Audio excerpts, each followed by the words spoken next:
They say the worst lie is the one you tell yourself. No. The worst lie is the one you've actually managed to believe. That sweet, comforting delusion where your tech, your contracts, your $1,000,000 smile can somehow negotiate with the void. Here's the truth they don't teach at Harvard or preach in Vegas. Consciousness is a disease. Civilization, its most elaborate symptom. We build towers of glass and code, convince ourselves we've conquered something. But we've conquered nothing. We've just forgotten what's waiting in the dark. The universe is not hostile. That would imply it notices us. The universe does not give a damn about your plans. It is simply indifferent, a vast, cold mechanism grinding forward, and we are dust caught in its gears. Everything you own, everything you've built, every follower and bank account and premiere night, it's all just noise, static on a dying frequency. One malfunction, one spark in the wrong place, one ancient law of physics remembering it doesn't owe you a damn thing. And the static stops. What's left? Meat, fear, and the oldest equation in existence, fire or darkness. One keeps the blood moving. The other is patient. The other was here before you arrived and will remain long after your bones turn to powder.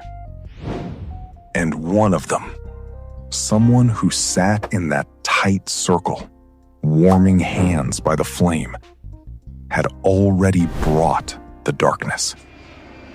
A secret. A choice made somewhere miles away. Perhaps unconsciously. Or intentionally. You hold your breath. You look down. A coin. A casino token.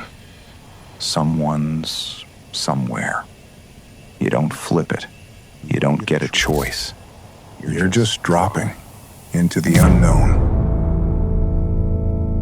The plane lay broken across the dark earth. A luxury Gulf Stream reduced to a twisted carcass. The spine snapped. Metal groaned. Wires hissed like dying snakes. In the shadows, fuel pooled. The jungle pressed close now. Roots like black veins. Leaves the size of doors, slick with rain. And in the wreckage, 7 pulses. They should have ended upon impact. Didn't. Why? No one knew yet. No one would believe it if they did. Silence first. Then the ringing, high and sharp. Keane opened his eyes. The world was crooked, wet, wrong. His body felt borrowed, heavy limbs, chest refusing to cooperate. He managed half a lungful, wheezed, tasted copper. He blinked the blur away. Somewhere near the torn-off wing, fire found its moment. Lightning cracked the sky, white and brutal. And in that strobe flash, Keane saw him.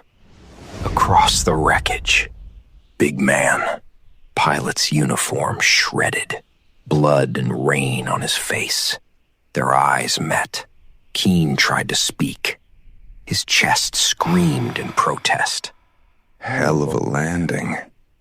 What do you call that maneuver?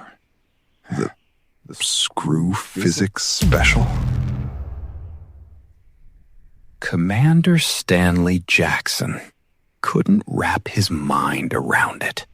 The Lord giveth, The FAA approveth, and the Amazon taketh away. Consciousness returned like a debt collector. Captain Jackson, you thought you could slip out through the back door of existence? Not today. Not yet. Well, he thought. There's your resurrection. The punchline without a joke. He examined his hand, a thing of meat and intention, temporarily his. He flexed the fingers. They obeyed. Meat still answering to its ghost. The Bible in his pocket became a wet theology, baptized in kerosene and sweat. The pages where the Lord promises shelter under his wings, those particular wings were now scattered across 300 yards of Amazon basin. Under his wings. Lord, if this is a test, I want to speak to whoever wrote the exam. I have notes. And then, violating the sacred quiet, cutting through the sudden downpour like a rusty, serrated blade, a voice. It was weak, hoarse, but infested with amusement. Hell of a landing. What do you call that maneuver? The screw physics special? Stan pivoted. The bald man from Vegas. The proof that even in the Cathedral of Death, the universe can't resist a cheap heckler. The absurdity of the comment hung in the wet air. But it worked. It snapped the wire of panic tightening in Stan's chest. Stan grunted, wiping blood from his eyes. He forced his legs to move, switching back into the only thing he had left: routine. God kept us breathing for a reason, Stan said, his voice dropping into operational iron. Let's find out who else made the cut. Ringing. Not alarm clock ringing. The kind that implies your skull just became a cathedral bell, and God's got opinions. She blinked. Green. Everything green. Wrong green. Not exit sign green. Not first-class mint towel green. Jungle green. The color of things that eat you slow. Okay. 32 years of strictly business. Short hair, zero sentimentality. Fit enough to run a marathon through the underworld. She checked her hands. 10 fingers. Manicure ruined. Tragedy. She unbuckled herself with the same muscle memory she used to pour Chardonnay for assholes in 1A. It was effortless. Automatic. Wanted to see the world, didn't you, Beth? Well, take a good look, sweetheart.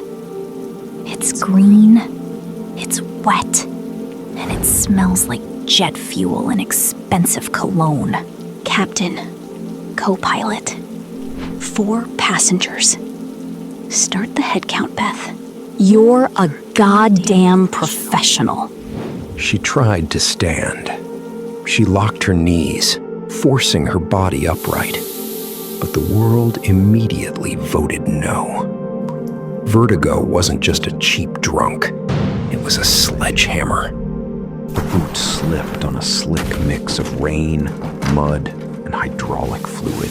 Her legs turned to water. She went down hard, her shoulder clipping the jagged edge of an armrest. Fine. Crawling was just horizontal ambition. Beth dropped onto her hands and knees. The plush carpet of the Gulf Stream was soaked, squelching under her palms. She dragged herself forward through the tilted passage. Around her, the fuselage was abstract art. Picasso meets Gulf Stream. Twisted metal and soft leather locked in a violent embrace. She wiped a mix of sweat and dirt from her face, hauled herself past a crumpled partition, and froze. Right there, huddled against a backward-facing seat, was Lucia. The actress didn't have a scratch, but her eyes were blown wide, tracking Beth like a camera shutter. No panic, only a strange, misplaced expectation. She watched Beth drag herself through the dirt on all fours, staring at her as if Beth were an alien. Beth opened her mouth to speak, but no sound came out. Her throat was full of ash. Instead, she jerked her head toward the exit and threw a sharp, commanding hand gesture. "Follow me." She broke the stair, pushed past Lucia's frozen figure, and crawled toward the gaping wound where the cabin door used to be. Into the downpour. The ringing got louder or quieter. Hard to tell when your ears are lying to you. She looked at her hand. It was shaking. She watched it for a second. Then it stopped. She smiled. A sharp, terrifying little thing. Nobody saw it. Perfect.